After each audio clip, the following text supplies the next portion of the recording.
जय सियाराम मित्रों, आप सभी मित्रों का आपके अपने लोकप्रिय कार्यक्रम आदर्श धर्म प्रश्नोत्तरी कार्यक्रम में हार्दिक स्वागत करते हैं। आज का प्रश्न लिया गया है अनुपमा किचन बाई सरिता से। सरिता जी ने पूछा है, उनका प्रश्न है कि हनुमान जी को सिंदूर क्यों चढ़ाया जाता है और हनुमान जी पूरे शरीर में सिंदूर क्यों लगाते हैं। तो आपके प्रश्न को उत्तरित करें इसके पूर्व एक छोटी सी अपील है कि जिन मित्रों ने अभी तक चैनल को सब्सक्राइब नहीं किया है कृपया कर लीजिए और वीडियो को ज़्यादा से ज़्यादा शेयर करके सनातन हिंदू संस्कृति के प्रचार प्रसार में सहायक बनिए। लंका का महायुद्ध समाप्त हो चुका था। जगत को त्रास देने वाला रावण अपने कुटुंब परिवार सहित नष्ट हो चुका था और कौशलाधीश श्री राम के नेतृत्व में चारों तरफ शांति थी। श्री राम जी का राज्याभिषेक हुआ। राजा राम ने सभी वानर और राक्षस मित्रों को ससम्मान विदा किया। अंगद जी विदाई नहीं ले रहे थे, वो जाने से मना कर रहे थे। अंगद जी बोलते हैं, बालक ज्ञान बुद्धि बलहीना राखहु शरण नाथ जन दीना। अंगद जी कहते हैं कि मैं आपके बालक के समान हूँ, बुद्धि में शून्य हूँ, बल में शून्य हूँ। हमारे पिता ने जाते समय, जन का मतलब पिता, आपको हमें सौंपा था, इसलिए आप अपनी शरण में ही मुझे रखिए। अंगद को विदा करते समय भगवान राम रो पड़े, लेकिन फिर उनको समझा बुझाकर कि आप किष्किंधा के युवराज हैं और आपको वहाँ लौटना ही चाहिए, वहाँ आपकी माता जी हैं, उनकी सेवा करनी चाहिए। बहुत कुछ समझा बुझा के तब अंगद जी अयोध्या से किष्किंधा लौट गए। अब हनुमान जी को विदा करने की शक्ति तो किसी में भी नहीं थी, श्री राम में भी नहीं थी। माता सीता तो उन्हें पुत्र मानती थी, तो हनुमान जी अयोध्या में ही रह गए। हनुमान जी से भी हालांकि भगवान राम ने कहा कि आप भी अब सुग्रीव के साथ लौट जाइए, तो हनुमान जी ने कहा कि किष्किंधा में हम अपने गुरु सूर्य देव के वचन से बंधे थे, बाली से रक्षा के लिए हमें वहाँ सुग्रीव के साथ रहना पड़ता था। अब चूंकि बाली ही नहीं है और सुग्रीव की जान को कोई खतरा नहीं है, इसलिए प्रभु अब हम गुरु वचन से मुक्त हैं और अब हम सिर्फ भक्ति करेंगे और अपने स्वामी की सेवा करेंगे और मेरे स्वामी तो श्री राम हैं। राम दिन भर दरबार में शासन व्यवस्था में व्यस्त रहते थे। संध्या जब शासकीय कार्यों से छूट मिली तो गुरु और माताओं का कुशल क्षेम पूछ अपने कक्ष में आए। हनुमान जी उनके पीछे पीछे ही थे। राम जी के निजी कक्ष में उनके सारे अनुज अपनी अपनी पत्नियों के साथ उपस्थित थे।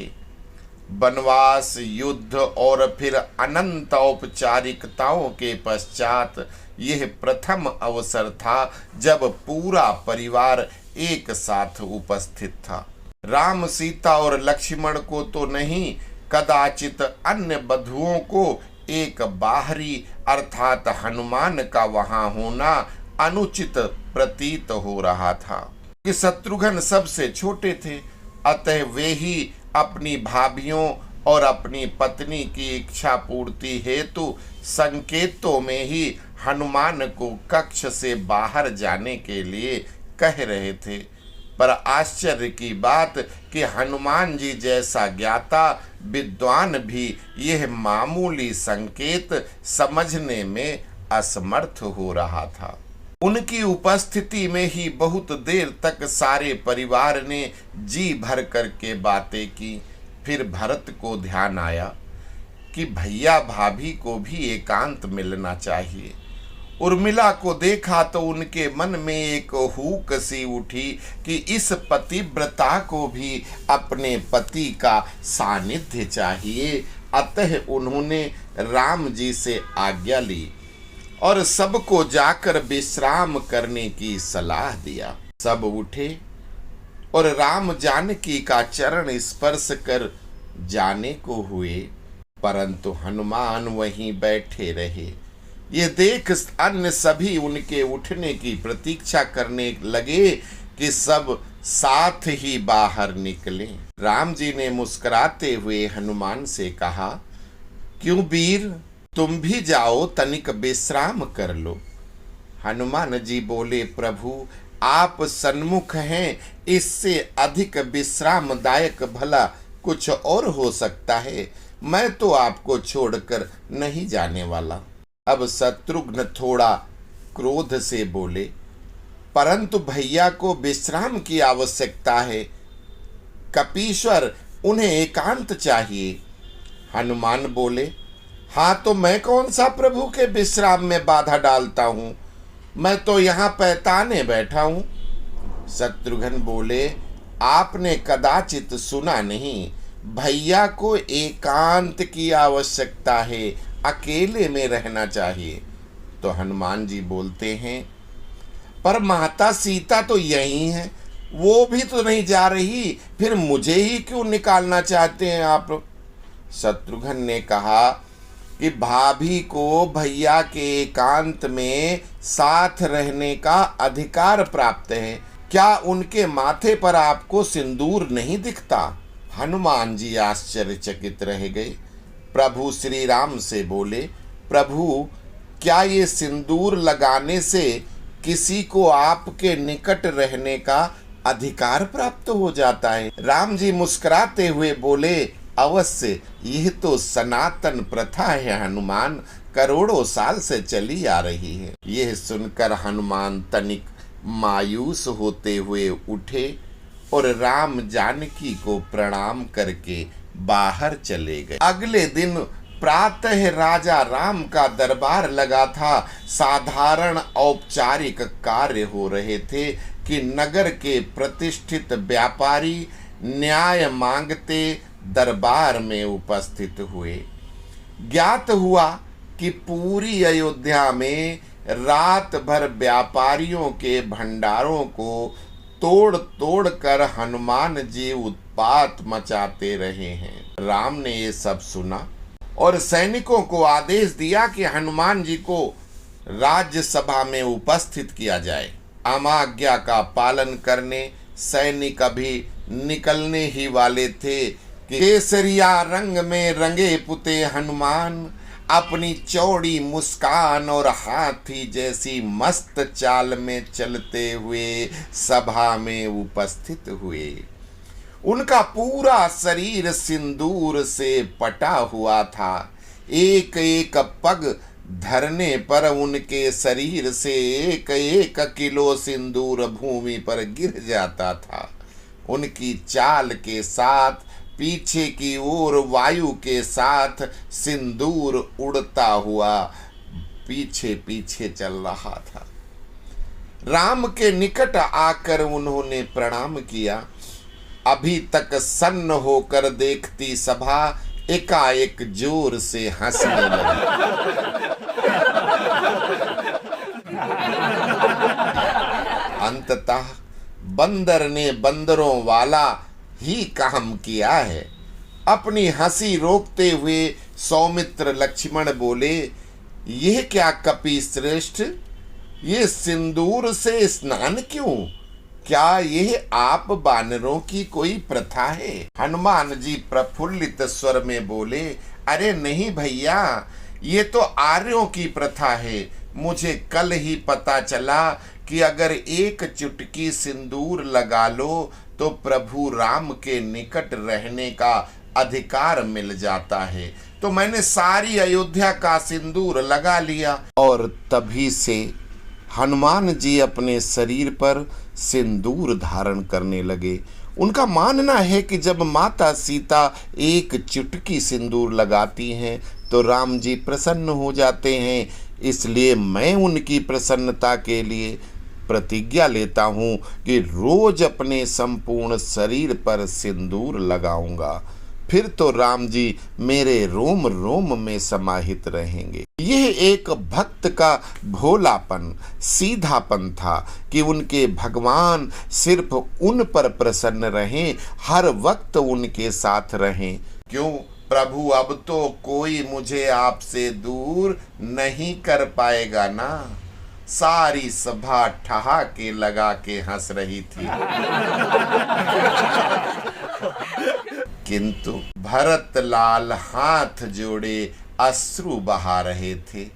यह देख शत्रुघ्न बोले, भैया सब हंस रहे हैं और आप रो रहे हैं, क्या हो गया? तो भरत स्वयं को संभालते हुए बोले कि अनुज, तुम देख नहीं रहे, बानरों का श्रेष्ठ नेता, बानर राज का सबसे विद्वान मंत्री, कदाचित संपूर्ण जगत का सर्वश्रेष्ठ वीर, सभी सिद्धियों सभी निधियों का स्वामी, वेद पारंगत महान विद्वान, शास्त्र मर्मज्ञ, यह कपि श्रेष्ठ हनुमान अपना सारा गर्भ, सारा ज्ञान, सारी विद्वता भूलकर कैसे भगवान राम की भक्ति में लीन है। राम की निकटता प्राप्त करने की कैसी उत्कंठ इच्छा जो ये स्वयं को ही भूल चुके हैं। ऐसी भक्ति का वरदान कदाचित ब्रह्मा भी किसी को नहीं दे सकते। मुझ भरत को राम का अनुज मान भले कोई याद कर ले, शायद याद करेगा नहीं याद करेगा, लेकिन इस भक्त शिरोमणि हनुमान को संसार कभी भूल नहीं पाएगा। भगवान राम हंस करके बोलते हैं, हनुमान आपको ये कुछ भी करने की जरूरत नहीं है, आप तो हमारे हृदय में निवास करते हैं, आपको हमसे कोई दूर नहीं कर सकता है। राम हनुमान है, हनुमान राम है। यहाँ एक बड़ा रहस्य है जो महर्षि विश्वामित्र ने बताया है। उसका सारांश है कि विष्णु जी और शिव जी में परमात्मा अर्थात राम जी का कौन बड़ा भक्त है, इसकी दोनों में अक्सर प्रतियोगिता होती रहती है। वही यहाँ भी थी कि विष्णु अर्थात भरत और शिव अर्थात हनुमान में बड़ा भक्त कौन है। तो इसलिए भरत जी बोलते हैं कि आपसे बड़ा राम भक्त पूरे त्रिलोक में न तो कोई था और न है। हे भक्त शिरोमणि, आप धन्य हो।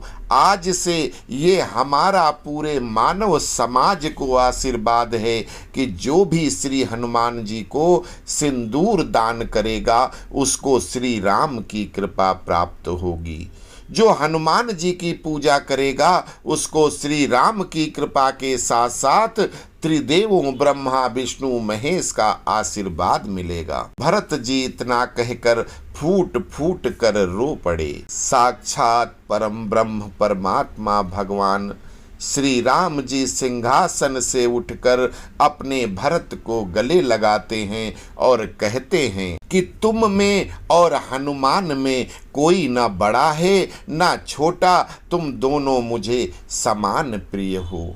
समाज को देखने में वो कह रहे थे, कहा भरत सम तुम प्रिय भाई, अर्थात तुम हनुमान भरत दोनों समान हो। किंतु महर्षि विश्वामित्र, महर्षि वशिष्ठ, महर्षि अगस्त्य और महर्षि वाल्मीकि जैसे त्रिकालदर्शी लोगों ने यह परमात्मा की लीला देखी कि राम अर्थात सुप्रीम गॉड परमात्मा अपने अंश हरि अर्थात विष्णु अर्थात भरत जी और दूसरे अंश हर शिव अर्थात हनुमान जी दोनों ही समान है वो बता रहे हैं। परमात्मा को दोनों समान प्रिय हैं, समान भक्त हैं। तो इस प्रकार हनुमान जी सिंदूर धारण करने लगे ताकि राम जी खुश रहें।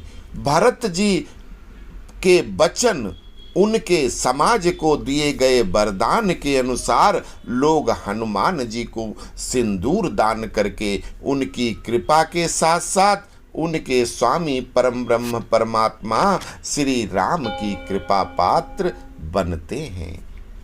आशा करता हूँ कि आपके प्रश्न का सही उत्तर मिल गया होगा। अस्तु। जय सिया राम, जय जय हनुमान।